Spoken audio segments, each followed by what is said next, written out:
Welcome back to Things That Are Harder Than You Think, where we discuss different aspects of video game development that may be more complicated or more involved than you are aware of. Today, let's talk about certification. Now, this may not be a thing that's harder than you think. This may be a thing you don't even know exists at all. So what's certification? Certification is the process at the end of development where you submit your game to the console manufacturer and they run checks and determine whether or not they're going to allow that game to exist on their platform. Often, you have to actually clear the game with the console manufacturer actually much earlier in development with some initial things around what the game is, if it's going to be multiplayer, name, things like that. In the case of Sony and Nintendo as well, I believe, this initial submission, which happens like a year before the game comes out, also includes some qualitative things. What's innovative about your game? And why are people going to want to play your game? And this can become kind of surreal because you can end up in this discussion with the console manufacturer over why your game is going to be good. I believe this is a vestigial leftover from the earlier days of console manufacturing. I think Nintendo did this when we were coming out of the console crash in the 80s. I think they did this to try to prevent games like E.T. and the like from showing up on their consoles. They wanted to make sure that this is a game that is going to be good and fit their brand. And this is really what the entire certification process is about. It's about the console manufacturers or the platform holders protecting their own brand from being perceived as being low quality or unfair or unsafe.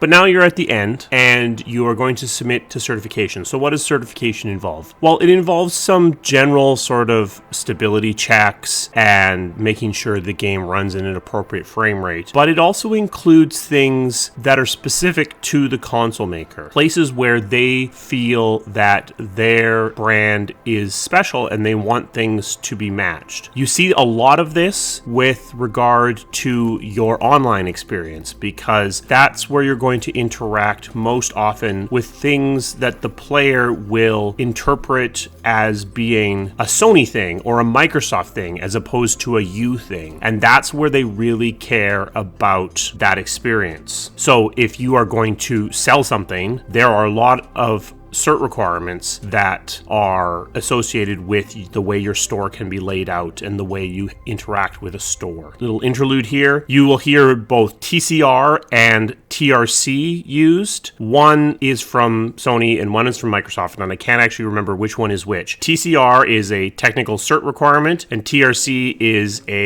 Actually, I don't even remember what it is. They basically mean the same thing. These are specific checks that the console manufacturer are going to run to ensure that your game passes them and is acceptable on their platform. There used to be a lot more, and I think what's happened in more recent days is that the console manufacturers have realized that most players are now able to differentiate between I'm having a bad experience because the game is bad, and I'm having a bad experience because the console is bad. And as a result, I think the console manufacturers have made the decision to allow more games through more easily to reduce costs for themselves, and it gets them more games, which is great, but ultimately doesn't hurt them when bad games slip through the cracks. Now, don't celebrate too much. While there are a lot less cert requirements than there used to be, especially around things that can be directly tied to the quality of the game itself, there are still hundreds and hundreds of very specific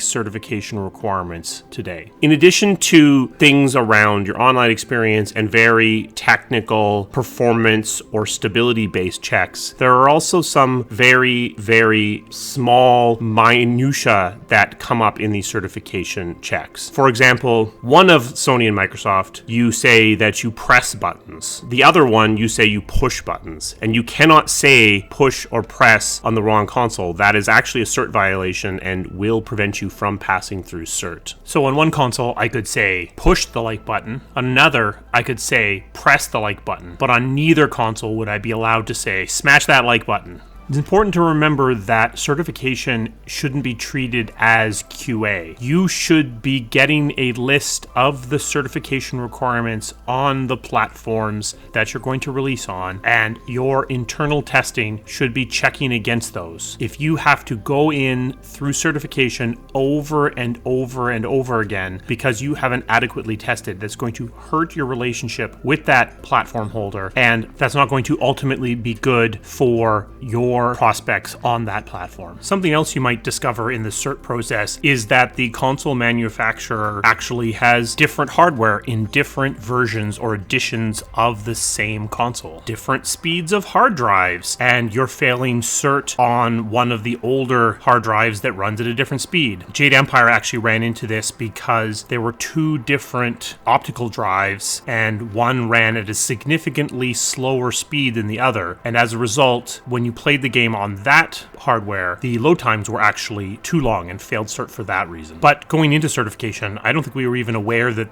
there were two different drives that existed. Quick trivia question, did I just say optical drive because I couldn't remember if the original Xbox had a CD-ROM drive or a DVD drive? The answer is yes, I could not remember. So that's certification, something you may not have even known existed. It is there to make sure the game doesn't reflect badly on the console manufacturers more than anything else. And then after you've passed certification, you're able to enter into manufacturing, which again is largely controlled by the console manufacturers, and that's how you ultimately ship your game.